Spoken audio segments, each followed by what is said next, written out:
तर हा आहे सालमन मासा. ह्याला वेगवेगळ्या प्रकारची नावं आहेत. आता तुम्ही काय काय म्हणता याला कमेंट करून सांगा. माझ्या माहितीप्रमाणे यांना सालमन मासा म्हणतात. खूप छान लागतं, एक नंबर चवीस. छानपैकी असे तुकडे करून घेतले आणि स्वच्छ करूच बी एक नंबर. जास्त घाण नसते, काय नसते.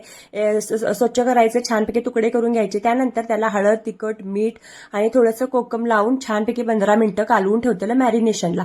त्यानंतर इकडे रवा आणि कणियाचं पीठ घेऊन त्याला रवा लावून घ्यायचा. रव्यात कंपल्सरी कणियाचं पीठ घाला, म्हणजे रवा तुमचा निसटून पडणार नाही तेलात.